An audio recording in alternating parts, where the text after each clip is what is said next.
Oke, baik itu tadi dari tim Nadi. Sekarang saya ke tim Joda Akbar. Silahkan mungkin mau menanggapi apa yang tadi disampaikan tadi oleh tim Baik, Nadi. sangat menarik apa yang dikatakan Nuki, Ah, karena supaya tidak terkesannya bahwa kami ini selalu menggoreng. ya. Saya kenapa kemudian bawa data sebandel begini?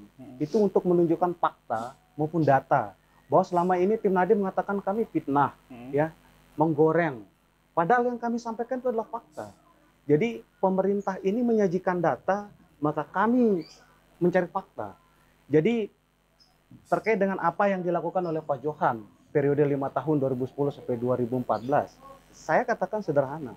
Ketika Lombok Utara mekar, jadi Kabupaten Lombok Utara dan Lombok Barat, angka kemiskinan kita itu 43,34%. Pak Johan berhasil menekan angka kemiskinan itu, menurunkan dalam periode 5 tahun itu 8,87%.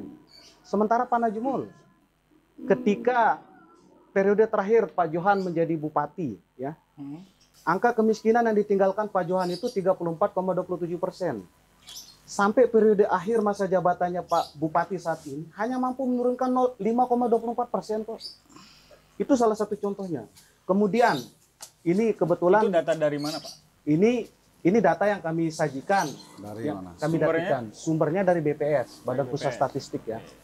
Jadi pada tahun 2010 angka konsumsi rumah tangga, tingkat konsumsi rumah tangga kita itu dari 84 sampai 87. Dari 2010 sampai 2014 itu 85. Tingkat daya beli masyarakatnya. Masuk tahun 2015 menurun daya beli masyarakatnya dari 87,68.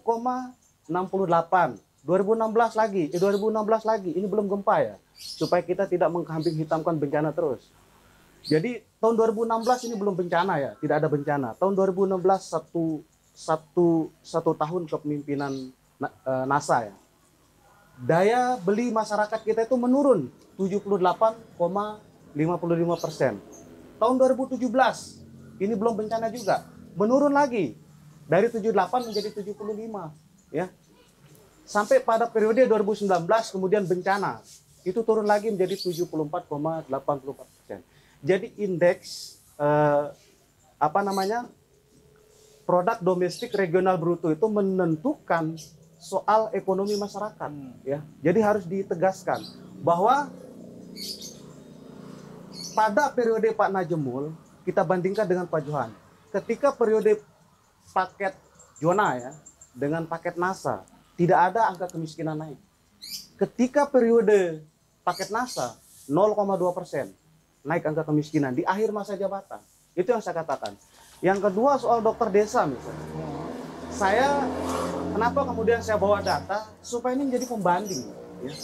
Ini ada peraturan bupati, ya. Peraturan Bupati nomor 10 tahun 2017 tentang pelaksanaan satu dokter satu desa. Sementara di peraturan Menteri Kesehatan nomor 7 tahun 2013 tidak ada dokter yang boleh ditempatkan di desa. Tidak ada. Artinya perda ini tidak menjadi hierarki peraturan di atas. Ini bagi kami ngawak. Artinya visi misinya, iya, ini bagi kami ngawur. Ini peraturan Bupati. Bukannya Mas Anton juga yang termasuk merancang itu dulu? Ya, bukan saya perancangnya ya, maaf. Saya hanya tim, saya hanya relawan, saya tidak ikut merancang visi misi. Peraturan Bupati nomor 10 tahun 2017 tentang pelaksanaan satu dokter satu desa. Sementara di peraturan Menteri Kesehatan Republik Indonesia nomor 7 tahun 2013 tentang pedoman pengangkatan dan penempatan dokter dan bidan sebagai pegawai tidak tetap. Tidak ada satu pasal pun di peraturan ini mengatakan boleh menempatkan dokter di desa. Kenapa kemudian kami tidak menampilkan dokter desa di visi misi kami? Karena kami tidak mau melanggar aturan. Kenapa kemudian kami tidak melakukan itu? Karena begini, bupati, gubernur, wali kota itu adalah pelaksana aturan di atas. Makanya kami membuat visi misi itu berdasarkan, pertama ya, berdasarkan rencana pembangunan jangka menengah nasional. Jadi kami tidak ujuk-ujuk bilang seperti Pak Sugi bilang menggoreng-goreng bahwa membuat visi misi sembarangan, tidak. Supaya kita tidak berbenturan dengan aturan di atas. Karena bupati, wali kota, gubernur itu adalah pelaksana aturan di atas. Perda, perkada, peraturan itu adalah hierarki, dia harus mengikuti peraturan di atas. Sementara peraturan di atas tidak ada boleh kita menempatkan dokter di desa. Yang boleh kita tempatkan di desa itu adalah bidan. Coba bisa dibacakan pasalnya, Bang? Ini waktu, Pak. Jadi Bapak boleh mengambil dan membaca nanti. Ini soal waktu ya. Ini soal waktu, ini sudah saya, kalau Bapak butuh silakan diambil. Yang kedua soal WUB ya. Oke. WUB, belum masuk ke pertanyaan itu ya. Tapi nanti kalau memang ada, saya nggak akan bahas. Soal WUB ini. Mungkin singkat aja, Pak. Ya. Soal wirausaha muda baru misalnya.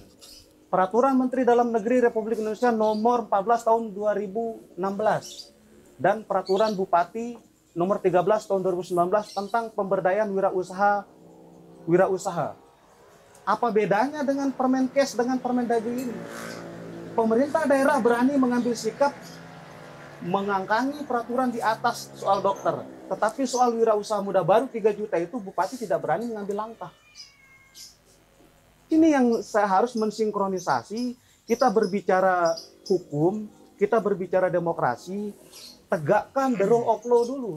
Demokrasi itu memegang prinsip-prinsip hukum. Jangan kita kemudian terus-terusan melanggar hukum. Oke, baik, itu dari yang pandangan dari tim Joda ya. Nah, bagaimana kemudian dari tim Nadi menanggapi ternyata visi misinya tidak sesuai dengan regulasi dan sebagainya? Jadi oke, terima kasih. Sekali lagi kita kembali kepada yang penting kita berkumpul saat ini. Kita dikumpulkan saat ini karena kita berbicara tentang 9 Desember kita akan menghadapi pilkada. Maka tidak tiba-tiba, saya juga bukan sebagai orang yang tidak mau berbicara tentang undang-undang dan sebagainya. Ketika Mas Anton menyampaikan undang-undang itu, saya juga belum melihat fisiknya dengan real seperti apa undang-undang yang dimaknai. Ya, lalu tidak juga tiba-tiba kita menjustis bahwa pemimpin Dr. Lahmidi, Dr. Najimul Ahyar adalah orang yang melanggar hukum. Ini fakta hukum, Pak. Sebentar dulu, ini jangan saya dibantah. Kalaupun misalnya ada pelanggaran hukum, ya kenapa tiba-tiba semua menjadi diam? Dan ini visi misi ini Pak ditetapkan pada tahun beliau mencalonkan diri dulu. Dan Bang Anton adalah bagian daripada orang yang pada kala itu adalah mengkampanyekan itu. Kenapa tidak di awal, baru di ujung ini, baru mengumpulkan semua. Ingatlah, kita ini adalah berkumpul menjadi orang yang berpikir tentang pembangunan Lombok Utara. Ada beberapa partai pengusung yang saat itu, Pak. Kalau saya malah marah kepada mereka, kalau saya boleh marah. Karena saya dulu adalah bagian daripada orang yang tidak ada di situ. Ada beberapa partai politik besar yang menganggap dirinya hebat. Dia adalah orang yang paling garang kala itu. Malah saya ingat di pidato mereka, dan masih terekam sampai saat ini jejak digital itu. Dia katakan pemerintahan saat itu adalah berubah menjadi monster. Lalu sekarang karena dia berbalik ke sana, lalu dia menjadi hebat. Nah ini, maka pada sore hari ini tidak tiba-tiba di sini Bang Anton ini adalah mengajak saya bicara tentang mengkritisi apa yang sudah dilakukan oleh pemerintahan Najimul Ahyar dan berbicara tentang visi misinya dia. Lalu tidak dia menyampaikan visi misinya, apa yang saya bisa kritisi tentang beliau ini. Akan menjadi tidak sehat diskusi kita ketika bahwa kita menjadi orang hebat mengkritisi visi misi orang yang sedang dan dilaksanakan. Maka kami sangat yakin ini pada Pilkada 2009 ini masyarakat Lombok Utara masih melihat ini dan merasakan dampak dari kebijakan Dr. Najimul Ahyar. Satu hal yang perlu kami juga sampaikan, keberanian Dr. Najimul Ahyar ini yang oleh saya sebagai bagian pemuda Lombok Utara, kenapa saya meninggalkan tempat itu lalu berada di tempat ini. Saya bangga kepada keberanian Bapak Najimul Ahyar terhadap tantangan itu. Sebelum itu, kalau dikatakan Najimul Ahyar tidak sungguh-sungguh, bicara kesehatan Lombok Utara, Pak. Sebelum itu ada desa diberikan ambulan, tetapi roda 3, Pak. Roda 3 yang ditempatkan di desa, tidak jelas dan bebas ke sana kemari, malah sebelum Pak Najimul Ahyar. Nah, oleh Najimul Ahyar ini, dia bupati, kebetulan ketua partai politik, ditekan praksinya, Pak. Dan tidak didukung oleh mayoritas praksi yang ada di dewan itu. Harus menyediakan ambulan desa di semua desa Kabupaten Lombok Utara. Lalu kenapa mereka bagian daripada partai yang mengusung paket itu saat itu kok tidak menjemput ini? Ini yang saya bangga melihat Bapak Najimul Ahyar ini, keberpihakan dia kepada rakyat. Dia tidak ragu-ragu, dan dia tidak takut mengambil sebuah kebijakan itu demi rakyat. Maka saya sebagai pemuda Lombok Utara ini yang oleh saya lihat keberanian Bapak Najimul Ahyar. Lalu kalau tadi Bang Anton coba menyuguhkan data tentang persentase itu, saya tidak mau masuk berbicara kepada ranah itu karena Kenapa? Pertama, saya bukan ahlinya di tempat itu dan bukan orang yang berwenang juga. Kecuali di tempat ini dihadirkan oleh FES ini orang yang berwenang berbicara tentang itu sehingga ada kejelasannya. Maka nanti tidak tiba-tiba semua ini dibul, Pak. Saya bisa keberatan kalau tiba-tiba dibul dengan data-data yang saya juga mungkin harus saya memasang ketidakpercayaan terhadap data yang disampaikan oleh Bang Anton ini. Tidak tiba-tiba saya menjadi harus percaya itu. Dan saya kalau Bang Anton mau ngajak saya bicara tentang itu, saya tidak akan mau berbicara tentang itu. Karena itu bukan bagian daripada saya tahu itu. Tetapi saya sederhana saja berbicara Lombok Utara ini. Saya mau membawa dia kepada yang ringan-ringan saja, yang sudah dilihat, dirasakan. Tinggal rakyat Lombok Utara bandingkan.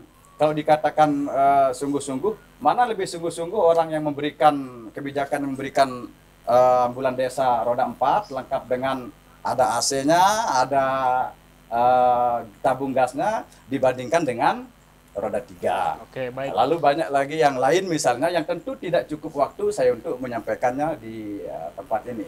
Tapi stressing saya kepada Bang ini, ditunggu oleh publik ini. Apa yang mau dilakukan itu? Sampaikan. Nah, itu. Termasuk dari tim Nadi juga, apa yang akan di... Ya kalau kami sudah melanjutkan yang ada, Pak. Nah, yang sedang dikritisi oleh teman-teman ini kami mau lanjutkan. Dan kami melanjutkan dia sekarang ini lebih banyak, Pak, dengan 18 kursi. Nah, ini yang saya perhatikan bahwa dengan keberadaan partai ini lebih banyak di tempat kami. Kalau tadi Bang Anton mengatakan sosok calon yang diusungnya adalah menarik magnet yang luar biasa. Kami pun bukan lebih daripada magnet itu. Apa? Orang yang mau ke tempatnya dibuktikan dengan partai politik ini lebih banyak ke kami. Lalu apakah dikatakan partai politik itu tidak berpikir Lombok Utara? Lalu pemilihnya mungkin tidak menjadi lebih banyak misalnya kan? Karena di awalnya Najimul Ahyami di awal-awalnya dikatakan mungkin tidak dapat nyalon karena tidak dapat dukungan partai. Karena sasak Demokrat saja pada waktu itu dikatakan tidak mau mendukung dia. Dan ada beberapa partai politik yang sudah dipasang di sana. Maka saya melihat ya kita kalau kami di Barat ini tidak kami hanya lebih berhati-hati saja, mengurangi komentar. Bisa dilihat juga komentar-komentar kita yang sederhana. Meling basan tuloka itu nenek nyuluin poton tarik. Sama dengan Nasdem tuh, tiba-tiba dipasang di situ. Terus di publik, di media, itu kan nyuluin poton tarif. Kita tidak bicara ke situ ya. Iya. Lebih konteks saja kita bicara. Nah, ini konteksnya konteks ini, konteks biar kemudian itu konteks politik, Pak. Ya, betul. Konteks politik tentang arah dukungan. Tidak ada bicara saya yang keluar dari konteks politik ini. Biar kemudian masyarakat yang akan menilai. Iya, masyarakat yang menilai. Nah, yang kemudian sekarang ini yang menjadi apa ya, kekhawatiran juga bisa kemudian El Clasico ini, bisa kita katakan El Clasico bisa memecah, bisa memecah kedua belah pihak, menjadi dua kelompok di Lombok Utara. Itu yang kemudian kita akan takutkan. Nah, di Facebook dan di sosial media juga sedang marak kemudian kampanye negatif. Nah, itu bagaimana kedua pasang ini? Saya melihat kedua-duanya juga melakukan itu. Artinya bagaimana kemudian kedua pasang ini memandang kampanye negatif itu sebagai alat untuk kemudian melanggengkan kesuksesan pemilu dari Bang Anton? Saya begini ya, ini di era demokrasi modern, di era demokrasi digital ya. Kalau kita terus menghakimi pemikiran masyarakat, tangan masyarakat, itu nggak etis. Jadi inilah konsekuensi demokrasi digital ya. Di Eropa kita sudah meninggalkan itu, di Amerika kita sudah meninggalkan itu ya. Nah, kita di Lombok Utara ini dengan berbagai hasanah budaya dan identitas-identitas kita yang kuat, saya yakin pilkada ini tidak akan sampai kepada situasi yang lebih chaos. Tidak akan terjadi, prinsip saya. Tetapi kalau soal buzzer ya, saya paling tidak suka dengan buzzer. Saya mungkin tidak pernah menggunakan akun palsu sampai pertama kali saya menggunakan Facebook sampai hari ini. Karena saya tidak suka buzzer, karena buzzer itu prinsip saya itu adalah perusak demokrasi. Oke, itu perusak, dari Mas Anton. Kalau dari tim bagaimana? Dari tim juga saya sudah menyampaikan, ya. Saya sudah menyampaikan ke tim itu, bahwa tim kami itu tidak boleh menggunakan cara-cara yang tidak baik. Kami malah begitu cara yang dilakukan oleh tim Barat misalnya dengan men-screenshot status orang lalu itu kan potensi konflik. Saya malah ketika Pak Johan dihina, dihujat, tolong jangan di screenshot. Pak Najemul dan Pak Johan ini sedang berupaya merebut hati rakyat. Di antara kedua tokoh ini ada baik, ada buruk, ada pahala dan dosa. Semakin tokoh ini dihujat, pahalanya akan bertambah, dosanya akan hilang. Kalau prinsip saya. Nah, sehingga kemudian kita jangan baper-baper lah soal netizen. Bagi saya prinsipnya. Satu sekali pesan saya, jangan pernah kita rusak demokrasi ini, mengkotomi demokrasi ini dengan cara-cara yang tidak baik. Misalnya sedikit-sedikit melapor. Bagi saya itu kemunduran demokrasi. Kita butuh kedewasaan demokrasi. Banyak kok. Banyak. Tetapi kan kemudian kita ingin aparat penegak hukum ini hadir sebagai pelindung bagi kita dulu. Jangan kemudian kita lapor dalam konteks apa, jangan tiba-tiba. Kemudian kita recoki dengan hal-hal seperti ini. Saya tidak ingin sekali bahwa ada korban dalam demokrasi Lombok Utara ini. Hal-hal ini yang justru merusak tatanan. Nah, itu yang kemudian kita sebenarnya takutkan gitu, dari kampanye negatif soal ini. Sekali lagi, soalnya saya melihat sendiri di media sosial itu sangat kencang. Karena kemudian ketika di track siapa yang berkomentar dan sebagainya, itu kebanyakan akun yang fake. Gitu. Ya. Jadi anonim gitu dan sebagainya. Itu makanya saya bilang, jadi marilah di media sosial ini kan beribu tangan, beribu pemikiran orang, ratusan ribu pemikiran orang yang bisa saja orang tidak berpendidikan ada di situ. Semua orang kan di Lombok Utara itu menggunakan media sosial. Nah, sekarang kita tidak punya kewenangan dan hak untuk menekan orang, kamu jangan buat status. Meskipun dari pendukung Nadi dan Joda. Saya ini, Facebook itu punya batasan privasi di situ, pengaturannya. Bagaimana? Kita tidak tahu kok, misalnya ada yang menghujat Pak Najemul misalnya. Ada yang menghujat Pak Johan. Belum tentu juga dari kubu kami. Nah, begitu juga sebaliknya, ada yang menghujat Pak Johan misalnya. Belum tentu juga dari kubu Artinya bisa kubu dipastikan Nadi. bahwa itu bukan dari tim pemenangan sendiri. Jangan sampai kita membuat konflik lah. Kan cara-cara Belanda itu adalah memecah belah. Itu yang kita tidak inginkan. Kita di Lombok Utara ini marilah kita sejukkan. Mungkin kita ke jadi terima kasih kalau ketika kita bicara tentang medsos ya, karena saya kampanye negatif ya. Memang kami tidak ingin sama sekali melakukan itu.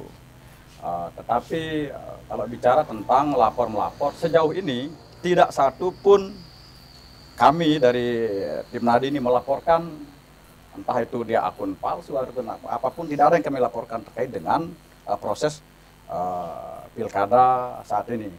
Di tengah calon kita yang sedang dibully. Dalam konteks kami menyampaikan bahasa bulian, hinaan ini bahwa tidak tiba-tiba teman misalnya apakah kami kritis lalu dikatakan bully, ya kita paham juga kan, kita semua orang kritis. Tetapi ketika dikatakan dia tidak bekerja, nah ini yang saya katakan bulian Pak. Berbicara dokter misalnya memang ada ditempatkan. Ya lalu maunya kami ya akui kalaupun itu misalnya dia baru hanya melaksanakan 3. Nah nanti kalau kami menang, kami akan tempatkan 2 misalnya. Ini yang publik ini menunggu Pak. Ketika mereka tidak sepaham dengan satu desa, apa yang ditawarkan berbicara kesehatan Kabupaten Lombok Utara. Lalu apakah dibully dengan mengatakan satu dukun satu kampung misalnya kan, satu ustadz satu desa misalnya kan. Nah itu yang tentu tidak bisa dibantah itu Pak, kalau itu bukan bahasa bulian Pak. Tidak bisa kita bantah ketika orang mengatakan satu dukun satu, nah, itu misalnya kan ya bulian. Padahal nyatanya ada, akui saja yang ada itu ada. Dan kami juga tidak menyampaikan lebih-lebih kok. Kami real sampaikan yang apa adanya yang sudah dilakukan oleh pemerintahan saat ini.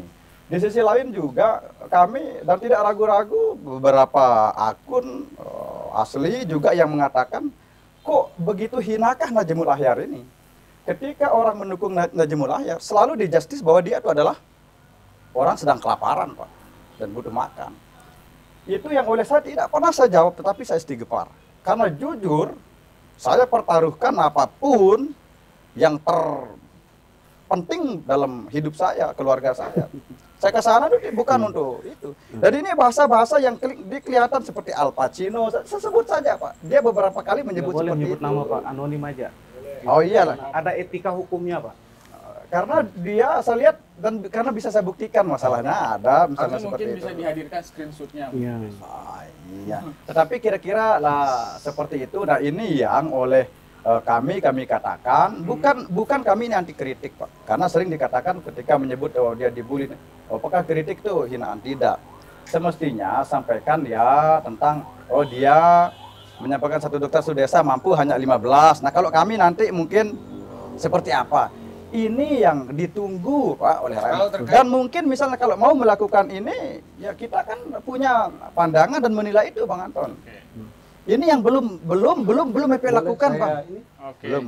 Boleh ya? Oke, boleh. Jadi begini, soal satu dokter satu desa, kenapa kemudian di visi misi kami itu tidak ada? Karena kita tidak mau berbenturan dengan aturan, Pak. Nah, sekarang apa yang mau dilakukan tentang kesehatan Lombok Utara? Sudah ada di visi misi dan Bapak sudah baca dan beredar di media Visi-misi sosial. Belum saya baca, Pak. Sudah mungkin karena Bapak medsos aktif.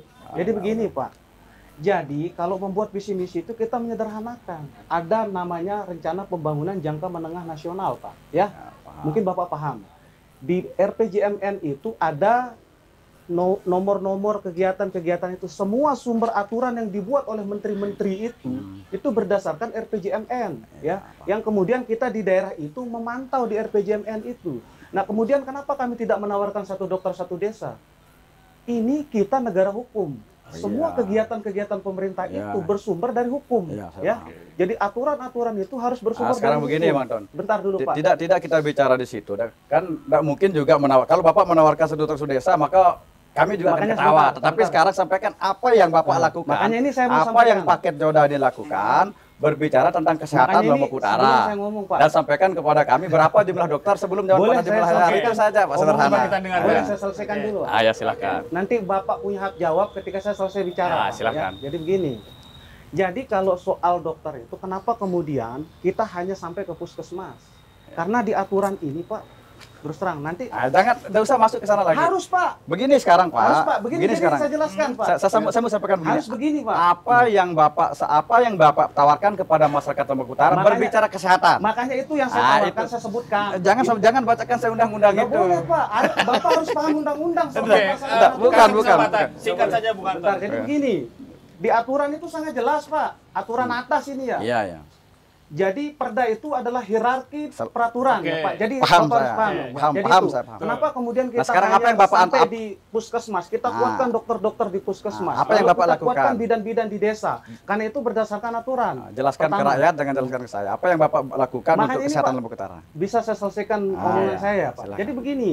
Jadi saya sampaikan bahwa peraturan ini di nomor 7 ini udah sangat jelas. Dokter itu tidak bisa ditempatkan di desa. Lalu Itu Bapak akan melakukan apa? kita akan menguatkan dokter-dokter di puskesmas sebagai leading Dengan sektor cara? blood ya. Dengan cara kita memperbanyak dokter-dokter di puskesmas nanti dengan melihat sisi kebutuhan baik itu skala nasional, provinsi dan kabupaten. Berapa rencana dokter yang akan di ini? Harus jelas, Pak. Ini kita membangun Jadi Lombok begini, Utara, Pak, tidak ya. bisa dengan bayangan-bayangan saja. Jadi begini, Pak. Itu yang saya inginkan. Bapak itu dari tadi hanya berhalusinasi,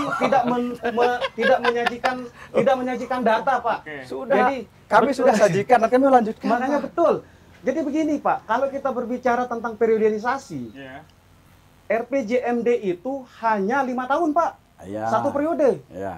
Maka dosa sisa-sisa janji itu harus diselesaikan dalam waktu 5 tahun itu. Bapak harus paham toh rencana kerja itu namanya jangka pendek, jangka menengah, jangka panjang daerah itu. Jadi RPJMD itulah yang kemudian menjadi regulasi bagi pelaksanaan 5 tahun kepemimpinan itu. Mungkin Kalau bisa disebutkan poin-poin. kalau Bapak bicara lanjutkan 5 tahun memimpin, apa yang dikerjakan, dilanjutkan apa? Oke, Itu makanya juga harus dijelaskan. kalau kita Saya berbicara jelaskan. tentang visi misi, mungkin dari tim Joda apa yang kemudian poin-poinnya saja,